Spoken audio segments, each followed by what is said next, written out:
2024 के assembly elections के बाद जम्मू कश्मीर में उमर अब्दुल्ला साहब की सरकार बनी है और उन्होंने कांग्रेस के साथ कोलिशन करके सरकार बनाई थी। Bharatiya Janata party principal opposition party है जम्मू कश्मीर के अंदर। बीजेपी का जो अपोजिशन में रोल होता है कि अगर सरकार कहीं कुछ गलत कर रही है या सरकार लोगों की बात नहीं सुन रही, तो उन चीज़ों को लोगों की आवाज़ बन के असेंबली के अंदर और असेंबली के बाहर आवाज़ उठाना। भारतीय जनता पार्टी बाखूबी जम्मू कश्मीर की आवाम की बात कर रही है। जम्मू कश्मीर के आम लोगों की बात, गरीबों, मस्कीनों, ज़ईफ़ों, हर शख्स की बात भारतीय जनता पार्टी असेंबली के अंदर और असेंबली के बाहर कर रही है। अब रही बात कोलिशन करने की, तो मुझे नहीं लगता कि श्री उमर अब्दुल्ला साहब को इस प्रकार का कोई बयान देना चाहिए। वो यहाँ इलेक्टेड चीफ मिनिस्टर हैं और कई बार भारतीय जनता पार्टी ने इस बात को दोहराया है कि हम यहाँ अपोजिशन में हैं। प्रिंसिपल अपोजिशन पॉलिटिकल पार्टी है भारतीय जनता पार्टी, और उनको तो कोलिशन की ज़रूरत ही नहीं है। उनके पास अपने 50 से ऊपर एमएलएज हैं। कोलिशन की ज़रूरत तब पड़ेगी उमर अब्दुल्ला साहब को जब उनके नंबर कम हो, जब उनके अपने एमएलएज 50 के ऊपर हैं, कंफर्टेबल मेजॉरिटी के साथ उनकी यहाँ हुकूमत चल रही है और 1 साल अब इस हुकूमत को हो रहा है। तो ऐसे वक्त इस बात को कहना कि यहाँ कोलिशन किसके साथ होगा, किसके साथ नहीं होगा, उसके कोई बहुत ज़्यादा मायने नहीं है। उमर साहब की सरकार पहले से ही उनका कांग्रेस के साथ कोलिशन है। अलायंस में उन्होंने इलेक्शन लड़ा था और बीजेपी तो उनके खिलाफ इलेक्शन लड़के जो है हमारे 29 एमएलएस जीते थे।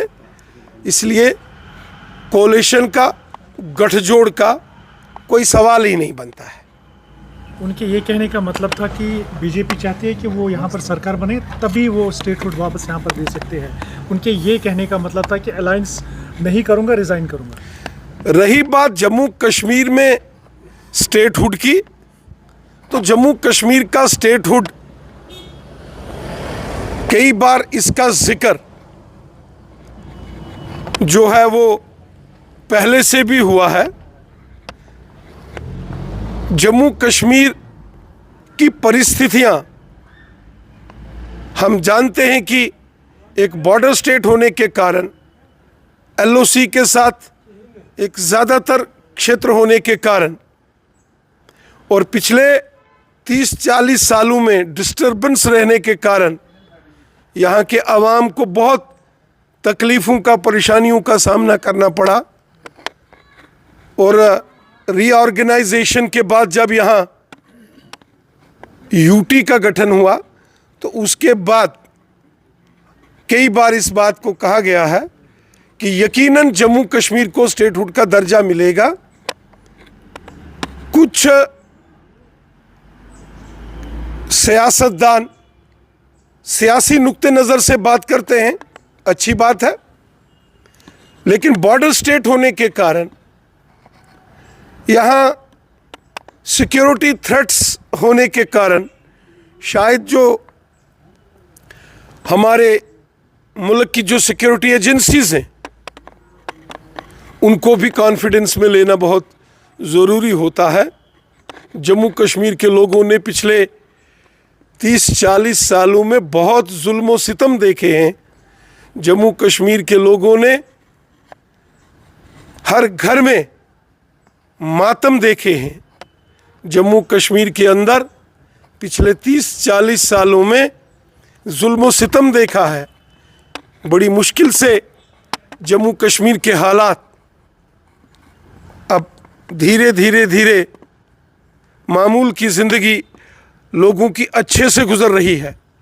अब जम्मू कश्मीर में अमन शांति और खुशहाली की बहाली हम देख रहे हैं। एक ज़माना था कि जम्मू कश्मीर के अंदर तबाही और बर्बादी के मंजर होते थे। एक ज़माना था कि जम्मू कश्मीर में हड़तालों के कैलेंडर निकलते थे। एक ज़माना था कि जम्मू कश्मीर के बाज़ार साल के 12 महीनों में से 10-10 महीने बंद रहते थे। स्कूल, कॉलेज, यूनिवर्सिटीज़ हड़तालों का शिकार हो जाती थी। आम लोगों का कारोबार वादी कश्मीर में बुरे तरीके से मुतासिर होता था हड़तालों के कारण।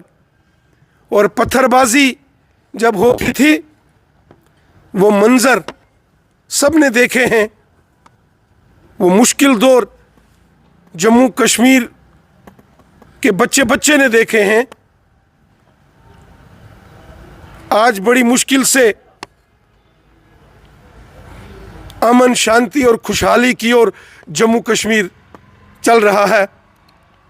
और फिर भी जब यहाँ लोग अमन से सुकून से रहना शुरू करते हैं, फिर कोई ना कोई यहाँ मुसीबत खड़ी हो जाती है। अभी जो सबने देखा कि पहलगाम को जैसे निशाना बनाया गया, दुनिया भर का टूरिस्ट वादी कश्मीर के अंदर था। तमाम कश्मीर के होटल्स 6-6 महीने की एडवांस बुकिंग में थे। यहाँ के टैक्सी वाले, यहाँ के टूरिस्ट गाइड्स, वो कितना खुशहाल जिंदगी जी रहे थे। लेकिन पहलगाम के दहशतगर्दाना हमले ने कश्मीर की इकानमी को सब कुछ बर्बाद कर दिया। हम बार बार कोशिश कर रहे हैं। मैं खुद पहलगाम में पहुंचा। मैं बारामूला, कुपवाड़ा, बांडीपुरा, गुरेज, उड़ी और करना के दूर दराज के एरियों तक पहुंचा। वहीं कुलगाम, शोपियान, अनंतनाग, पुलवामा, इन तमाम एरियाज में भी जाके वापस टूरिज़्म को पटरी पर लाया जाए, इसके लिए हम कोशिश कर रहे हैं। राणा साहब, प्रोलांगे काफ़ी ज़्यादा सभा के लिए होगा, तो उसके लिए क्या कहेंगे आप? अभी तो राज्यसभा के इलेक्शंस की notification election commission of India ने उसका ऐलान किया है। 4 सीटों पर यहाँ इलेक्शन होगा। बहुत अच्छी बात है। लोकसभा के बाद राज्यसभा में भी जम्मू कश्मीर के अंदर चुने हुए इलेक्टेड मेंबर्स जाएं। ये हमारी जमहूरियत, हमारी जमहूरी निज़ाम के लिए बहुत अच्छा होगा।